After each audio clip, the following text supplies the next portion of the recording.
1950 оны 100 Солонгост хүмүүс хайртай хүнээсээ салахтаа түүхэнд үлдэх шийдвэр гаргаж байна гэж бодоогүй. Харин тухайн өдрийн хамгийн энгийн сонголтыг л хийж байна гэж ойлгосон нь дараагийн хэдэн 10 жилийн эмгэнэлийг эхлүүлсэн. Дайн эхлэхээс өмнөх Солонгос бол улс төрийн хувьд тогтворгүй байсан ч жирийн хүмүүсийн өдөр тутмын амьдралд улс орон гэдэг ойлголт гэр бүлээс хизээж дээгүүр тавигддаггүй байлаа. Хүмүүсийн хувьд ирээдүй гэдэг нь хүүхдээ өсгөх, гэрээ авч явах, маргаашийн хоолой бодохоос хэтрэхгүй байсан. Ли Гимсон гэх эмэгтэй 1929 онд төрсөн. Тэр үед эмэгтэй хүний амьдралын зам тодорхой мэт харагддаг байсан. Гэрэл нь хүүхэдтэй болон ээж болон нас ахин энэ л дараалттай. Үүнд ч хинч эргэлздэггүй байв. 1950 оны 6 дугаар сарын 25-ны өглөө буун дуу сонсогдоход энэ нь түүх эхэлж байна гэсэн дохио байгаагүй. Харин жирийн хүмүүсийн хувьд энэ нь зам хаагдаж байна гэсэн дохио байлаа. Галт тэрэг зогссон гүүр хаагдсан цэргүү зам дээр гарч ирсэн. Хүмүүс түр өмнө зүг рүү явъя, түр хойд зүгт хүлээе гэж ярьж эхэлсэн нь тэдний салалт ухамсартай сонголт биш, харин хэсэг зур хаанигтай амин хорогдъё гэсэн шийдвэр байсан. Замууд хаагдахтай зэрэгцэн хүмүүсийн туугдсан урсгал дунд Ли Гимсоны нөхөр хүүгээ тэрч хойдын талд үлдэв. Харин Ли Гимсон урсгалд шахагдан өмнө зүг рүү орсон. Энэ агшин тэд хинэнч сүүлчийн удаа бинээ харлаа гэж бодоогүй. Харин удахгүй уузна гэж бодсон нь тухайн үеийн бодит байдал байсан. Ли Гимсон нөхөр 3 настай хүүтэйгээ хамт байж байхдаа өмнө зөвлөө төр явах шийдвэрийг бусдын адил гаргасан ч бодит байдал дээр замын урсгал түүний ганцааранг нь авч утсан. Харин нөхөр нь хүүгээ тэрсэн чигээр хойдод үлдэв. Энэ салалт хайр дутснаас биш, харин зам хаагдснаас болсон юм.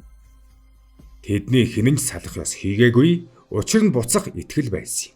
Хүмүүс дайны дараа уулзсан 1-2 сарын дараа гэж ярьж байсан. Тэр үед хил гэдэг ойлголт газрын зураг дээрх зураас байснаас амьдралын хан болж хувирна гэж хинж төсөөлсөнгүй. Гэвч 1953 онд гал зогсоох хэлэлцээр хийгдэж 38 дугаар өргөрөг тогтсон мөчид түр салалт албан ёсоор үүрт салалт болсон юм. Загтал очихоо болж очисон ч хариу ирэхгүй, уулзах боломж бүрэн хаагдсан нь хүмүүсийг гашуудахад ч хүргээгүй. Харин илүү аюултай зүйлд хүргэсэн нь хүлээлт байлаа. Ли Гимсоны хувьд хамгийн хэцүү нөхөр хүү нас барсан болов уу гэдгийг мэдэх биш, харин мэдэх боломжгүй байх явдал байсан. Учир нь үхэл гашуудалдаач төгсгөлтэй, харин тодорхойгүй байдал төгсгөлгүй.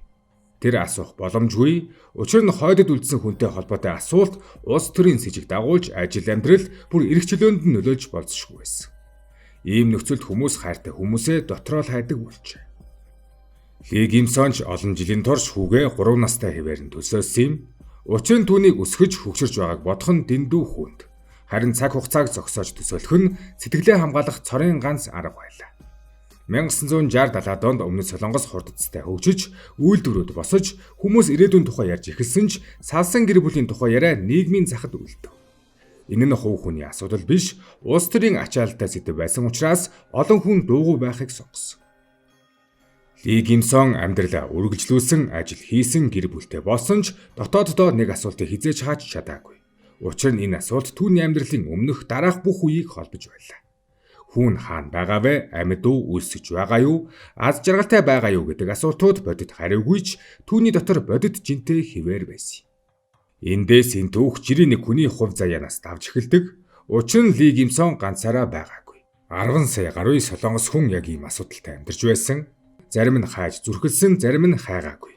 Зарим нь хайгаад юуж ололгүй нас барсан байдаг. Дайн дууссан ч амьдрал дайнтайхаа хамт үргэлжлэв. Харин аимшигтай нь энэ дайн буу бөмбөггүй, харин хүний доторх асуултаар үргэлжилж байсан явдал юм. 1953 онд гал зогсоох хэлцээрт гарын үсэг зурсан ч Солонгосын дайн хууль ёсоор дуусаагүй.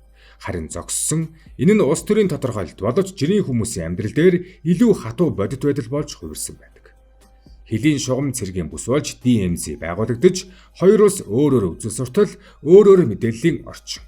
Бас өөр айдсаар өдөртөөж эхэлсэн мөчөөс эхлэн салсан гэр бүлийн асуудал зөвхөн хувь хүний эмгэнэл байхаа болж үндэсний аюулгүй байдлын асуудал болж хувирав. Өмнөд Солонгос 60-70 онд цэргийн дэглэм ноёрхож байсан бөгөөд хойдод үлдсэн хүнтэй холбоотой байх нь зарим тохиолдолд с ิจ гтэй бүр коммунист холбоо гэсэн тэмдэглэлд хүргэж болзошгүй байлаа. Харин хойдод байдал бүрч хаалттай байсан. Өмнөдөд үлдсэн гэр бүлийн гишүүдийн тухай асуух нь с ิจ дагуулна. Санаачрах нь үзэл суртлын сул дорой байл гэж ойлгогдно. Тиймээс ч хүмүүс өнгөрснөө дотроо хадгалж ил гарахгүй байхыг суралцав. Энэ бол дайн үргэлжилж байгаагийн өөр хэлбэр байсан буун дуугүйч хүний дотор үргэлжилж буй дайн. 1971 онд Умардва Өмнөд Солонгосын улаан загалмай анхны хэлэлцээг хийж салсан гэр бүлүүдийн асуудлыг ярианы ширээнд авчирсан. Гэсэн ч бодит уулзалт хийгдээгүй, жигсаал солилцох шатанд гацсан. Энэ нь олон хүнд богинох найдвар өгсөн ч хурдан унтрав. Учир нь улс төрийн уур амьсгал дахин хүүтэрч гэр бүлийн асуудал дахин хаагдсан. 1980-ад он гарч Өмнөд Солонгост нийгмийн хөдөлгөөн ардчлалын шаардлага нэмэгдэж эхлэхэд олон жилийн турш дуугүй байсан сэдвүүд ил гарч эхлэв. Тэр дунд салсан гэр бүлийн асуудалч багтсан. Хүмүүсийн дотор байсан асуулт анхудаа олон нийтийн хэлэлцүүлэг болж телевиз сонин иргэний нийгэм энэ тухай ярьж эхлэв. Энэ бол хувь хүний эмгэнэл анхудаа үндэсний хэмжээнд ил тод яригдж эхэлсэн үе байлаа. 1983 онд KBS телевиз гэр бүлээ хайж байна гэсэн нэвтрүүлгийг эхлүүлэхэд эхэндээ хэдхэн хоног үргэлжлэнэ гэж төлөвлөж байсан ч нэвтрүүлэг 138 хоног тасралтгүй үргэлжлэв. 100,000 гаруй хүн өргөдөл өгч 10,000 гаруй уулзалт болсон. Энэ нь зөвхөн телевизийн түүхэн үйл явдал биш, харин 30 жилийн турш дарагдсан сэтгэл хөдлөлийн дэлбэрэлт байсан юм. Студийн гадна хүмүүс шүнжин дугаарлаж нэрсээ өгч хин нэгэн нэрийг нь дуудахыг хүлээн камерын өмнө мянган хүн нулимсаа нуухгүй уйлж байлаа. Ли Ким Сом ийм нэвтрүүлгийг телевизээр үзсэн тэр үед 54 нас хүрсэн байв. Түүний хувьд энэ бол итгэл сэргээх мөч биш, харин айдас сэргээх мөч байсан. Хэрв нэрээ өгвөл хэрв хариу ирвэл хэрв тэд амьд биш бол яах вэ гэдэг асуулт түүнийг барьж байлаа. Итгэл бол хүч өгдөгч, хариугүй бол дахин хүнийг эддэг гэдгийг тэр мэдж байсан. Тийм учраас тэр үедээ тэр нэрээ өгөөгүй. Энэ бол суул дорой шийдвэр биш, харин тухайн үеийн логик байсан. Энд нэг чухал зүйл бий. 1983 оны нэвтрүүлэг олон хүнийг уулзуулсан ч бүх хилийг нээсэнгүй. Уулзалт зөвхөн Өмнөд Солонгост биенээсээ холбоогүй салсан хүмүүсийн дотор болсон. Хойдод үлдсэн олон хүн огт холбогдож чадаагүй. Тиймээс Ли Ким Соны асуулт дахин хариугүй үлдэв. Гэвч нэг зүйл өөрчлөгдсөн. Тэр анхудаа ганцаараа биш гэдгээ харсан. Ингэж ганцхан түүний доторх асуулт үндэсний асуулт болж хувирчээ. 1983 оноос хойш Умард өмнөдийн уулзалтууд үе үе сэргэж зогсож дахин сэргэж ирсэн ч улс төрийн салхинаас хамааралтай хэвээр үлдэв. 2000 онд анхны дээд хэмжээний уулзалтын дараа Кумган уланд албан ёсны гэр бүлийн уулзалтууд эхэлжээ. Энэ бол бодит хяналттай жигсаалтаар сонгогдсон уулзалтууд байлаа. Гэвч оролцогчдын ихэнх нь 70-80 настай, зарим нь уулзалтын дараа удалгүй нас барсан. Хүлээлт цаг хугацаатай уралдаж эхэлжээ. Ли Ким Сон 2000 онд нэрээ бүртгүүлв. Энэ бол түүний амьдралын хамгийн том дотоод шийдвэр байсан гэдэг. Тэр даал гарсан байсан учраас хүлээх хугацааг дуусч байгааг ойлгов. Хэрв одоо нэрээ өгөхгүй бол хизээч боломж гарахгүй байж магадгүй. Гэхдээ бүртгүүлнэ гэдэг нь уулзна гэсэн үг биш. Жигсаалт олон мянга, сонгогдох магадлал бага. Улс төрийн нөхцөл байдал байнга өөрчлөгдөнө. Тэр 18 жил хүлээсэн. 2000-аас 2018 он хүртэл түүний нэр жигсаалтанд байсан ч дуудлага ирээгүй. Энэ 18 жил бол түүний амьдралын хамгийн нам гүн боловч хамгийн хурц үе байсан гэдэг. Тэр өдөр бүр хүлээгээгүй, харин хүлээх боломж байгааг мэдэрч амьдарчээ. Энэ нь найдвар ба айдсын тэнцвэр байлаа.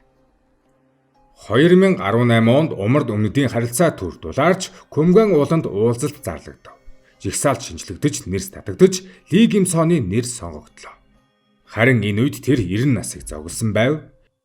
2018 оны 8 дугаар сарын 20-ны өглөө Кумган уулын уулзалтын төвд ирсэн хөгшин хүмүүсийн царай дээр баярын инээмсэглэл байгаагүй.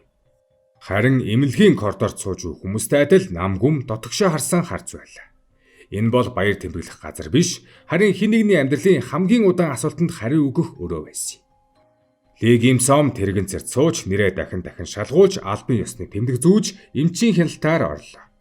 Дараа нь өрөөлөө орох дараалал хүлээж байсан бөгөөд энэ бүх шат дамжлах түүний хувьд ёслол биш, харин бодит байдалд орж ирэх бэлтгэл байлаа. Тэр энэ мөчөд баярлаагүй, догдлоогүй, харин айж байсан. Учир нь уулзах гэдэг нь алдаж болохгүй гэсэн үг биш, харин эцсийн хариуг сонсно гэсэн үг. Хүүн амьд байж магадгүй, эсвэл үгүйч байж магадгүй. Нөхөр нь аль хэдийн нас барсан байх магадлал өндөр гэдгийг тэр олон жилийн турш дотроо бэлтгэсэн ч бодитоор сонсох агшин нь онол биш, бодит байдал гэдгийг тэр сайн мэдэж байлаа. Хаалга нээгдэх мөчөд түүний өмнө хөгшин настай нэгэн ир байлаа. Эхэндээ тэд биенээ таньсан. Энэ бол олон хүний буруу төсөөлдөг хэсэг. Хүмүүс хайртай хүний харамгцаа танина гэж боддогч 68 жилийн дараа нүүр царай өөрчлөгдсөн, биеийн хэлбэр солигдсон, хоолой хөгжирсэн үед таних процесс гэдэг секунд биш харин хэдэн мөч үргэлжилдэг дотоод баталгаажуулалт билээ. Ли Ким Сомын ур зогсож байсан хүн бол түүний дурсамжинд дах 3 настай хүү биш, харин түүний төсөөлж байгаагүй даал гарсан настай эр байлаа. Харин хүүгийн хувьд ч мөн адил ээж гэдэг ойлголт нь залуу эмэгтэйн дүрээр тархинд нь хадгалагдсан байхад урд нь сууж байгаа эмгэн бол бодит байдал. Таних агшин дуугүй болов. Камерууд асаалттай сэтгүүлчд амьсгаагаа даран өрөөнд дотор бараг чимээ сонсогдоогүй. Ли Ким Сон гараа сунгаж хүүгийнхээ газрыг зөөлөн хүрэхэд тэр хүрэлт бол таних хамгийн хүчтэй нотолгоо байсан. Нүрийг харах нь эргэлзээ төрүүлж болдог, харин арьсны халуун гарын жижиргээ биеийн ойролцоо байдал хүнийг хуурдаггүй. Чи амьд байна гэсэн өгүүлбэрийг тэр чангаар хэлсэнгүй. Гэхдээ Reuters-ийн сурвалжлагчийн бичснээр Ли Ким Сомын урал хөдөлж нүүдэн жигтэж, харин хоолооноос нь бараг дуугарч чадаагүй. Хүүн ээжийнхээ гараа сатгаж толгоогоо бүхэлгэн удаан уйлсан. Энэ бол уулзалтын оргил мөч биш, харин уулзалтын баталгаажуулалт байлаа. Хайр энд шинээр үүсээгүй, харин хизээж өхөөгүй байсныг л нотолсон юм. Ингээд дараагийн асуултууд зайлшгүй ирсэн нөхрийн тухай асуулт. Энэ асуултыг Ли Ким Сон олон жил хойшлуулж ирсэн. Учир нь асуух гэдэг нь сонсоход бэлэн байна гэсэн үг. Хүүн хэсэг чимээгүй байснаа аав хэдэн жилийн өмнө нас барсан гэдгийг хэлэхэд Ли Ким Сомын нүрэнд гайхал илрээгүй. Энэ нь түүнийг аль хэдийн бэлтгэсэн байсныг харуулв. Гэхдээ бэлтгэх гэдэг нь өвдөлтгүй болгох гэсэн үг биш. Харин толгоогоо доош бүхэлгэж хэдэн секунд чимээгүй сууж. Камер тэр агшинд ойртойгүй, зарим мөчийг бүртгэх ёсгүй гэдгийг ч мэдэрсэн мэт. Энэ удаагийн олон хүмүүсийн уулзалт 3 өдрийн турш үргэлж ирсэн. Гэхдээ 3 өдөр гэдэг нь бодит цаг биш, ярианы цаг хязгаарлагдмал. Асуултууд бүр хяналттай байсан. Тэд өнгөрсөн 68 жилийг сөхөж амжаагүй. Тэдний яриа энгийн зүйлсээр тогтсон, эрүүл мэнд, өвдөлт, хүүхдүүдийн хүүхдүүд хэн хаана амьдарч байгааг л асууж. Энэ нь гүн биш мэт сонсогдож болохч бодит амьдралд хамгийн чухал мэдээлэл бол чи амьд байна гэдгийг батлах явдал. Ингээд 3 өдрийн дараа салах өдөр ирэхэд тэд дахин тэврэлдэв. Энэ удаа эхнийхээсээ удаан, учир нь энэ бол сүүлийн тэврэлт байх магадлал өндөр байсныг тэд хоёулаа ойлгож байна. Автобус хөдөлж хүү буцаж Ли Ким Сом судал дээрээ үлдэв. Энэ удаад нулимс асарсан ч тэр уйлж сандраагүй. Учир нь энэ уулзалт түнд аз жаргал өгөөгүй ч нэг чухал зүйлийг өгчээ. Үүнд нэг үнэн ил гардаг. Уулзалт гэдэг нь шарахыг эдгээдэггүй. Заримдаа бүр тодруулдаг. Гэхдээ тодорхой болох нь өвдөлттэйж тэсвэрлэх боломж олгодог. Хөөрхий хөгшин эмэгтэй 68 жилийн турш асуулттай амьдарсан бол 2018 оноос хойш хариугаа олж аван амьдарсан. 2018 оны уулзалтын дараахан Өмнөд Солонгост нэг сонин бараг анзаарагдаагүй үзэгдэл гарч ирсэн нь уулзалтанд оролцсон өндөр наснуудын дунд сэтгэл гутрал, нойргөдөл, биеийн огцом доройтол нэмэгдсэн явдал байлаа. Олон нийт уулзалтын мөчүүдийг харж баярлсан, хэвлэлүүд, гайхамшиг, хүний ялалт, түүхэн мөч гэж нэрлсэн ч уулзалтын дараах бодит байдал камерын гадна чимээгүй өрөөнд өрнөж байсан юм. Солонгосын эрүүл мэндийн яамны дотоодын тайланд уулзалтын дараах 6-аас 12 сарын дотор оролцогчдын тодорхой хувь нь эмнэлгийн хяналтанд орсон. Зарим нь богино хугацаанд нас барсан тухай тэмдэглэсэн байдаг ч энэ тоо хизээж том гарчиг болж байгаагүй. Хүмүүсийн дунд нэг буруу ойлголт байдаг. Хүмүүс уулзалт бол хүлээлтийн төгсгөл гэж боддог. Харин бодит амьдрал дээр уулзалт бол төгсгөлийн эхлэл байдаг. Учир нь уулзалтын өмнө хүн асуулттай амьдардаг, асуулт өвдөлттэй ч хөдөлгөөнтэй. Харин уулзалтын дараа хариу тогтдог, хариу тогтох мөчөд хөдөлгөөн зогсдог. Ли Ким Сомын хувьд ч ялгаагүй. 68 жилийн турш түүний амьдралыг урагш түлхэж байсан зүйл бол магадгүй гэдэг үг байсан. Харин 2018 оны дараа энэ үгсүүд алга болсон. Магадгүй гэдэг орон зай байхгүй болсон үед хүн гинэт хоосож эхэлдэг. Сэтгэл зүйчид үүнийг late life closure shock гэж нэрлэдэг. Оройтож ирсэн хариу хүнийг тайвшруулах ёстой мэт санагддаг ч үнэн дээр тархины олон 10 жил дассан хамгаалтын системийг нэг дор унтраадаг. Хүн хүлээлтэнд дассан байдаг. Хүлээлт бол зовлонтойч бүтцтэй. Харин хариу бол эцсийн маргаангүй буцаах боломжгүй. Ли Ким Сом нөхрийнхөө нас барсан гэдгийг онлын хувьд олон жил мэдэж байсан ч хүүгийнхээ амаар сонссон мөчид энэ мэдээлэлд бодит болж түүний доторх бүх хамгаалтын давхаргыг нураасан. Уулзалтын дараа Ли Ким Сон хэвлэлд олон удаа ярилцлага өгөөгүй. Түүний өгсөн цөөн ярилцлаганд давтагддаг нэг өгүүлбэр байсан нь би одоо тайван гэх үг. Гэхдээ энэ тайван байдал баяр хөөрийн тайван биш, харин тэмцэх шаардлагагүй болсон хүний тайван байдал. Сэтгэл зүйчдийн хэлснээр энэ тайван байдал заримдаа амьдрах эрчийг солиулдаг. Учир нь хүн насан туршдаа амьдрах шалтгаандаа нэг асуулт холбосон бол тэр асуудал алга болох үед үлдсэн амьдралын зорилго нь дахин шинээр тодорхойлогдох ёстой болдог. Энэ асуудлыг Солонгосын засгийн газар ч хожим хүлээн зөвшөөрсөн.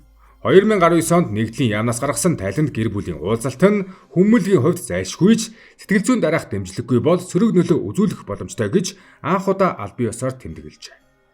Гэхдээ бодит байдал дээр уулзалтын дараах сэтгэл зүйн тусламж хязгаарлагдмал богино хугацаатай ихэнхдээ бэлэгдлийн шинжтэй хэвээр үлджээ. Учир нь улс төрийн хувьд уулзалт бол амжилт, харин сэтгэл зүйн дараах хямрал бол таагүй статистик байлаа. Ли Гимсон 2018 оноос хойш 2хан жил амьдарсан. Тэр энэ хугацаанд хүүтэйгээ дахин уулзаагүй, холбоо барих боломж хязгаарлагдмал. Улс төрийн нөхцөл дахин хүүтэрч уулзалтын сувгууд хаагдсан. Энэ нь түүний хувьд 2 дахь салалт байсан ч эхнийх шиг гинтийн биш, харин мэдэж байсан салалт байлаа. 2020 онд Ли Гимсон 92 наснда таалал төгсөв.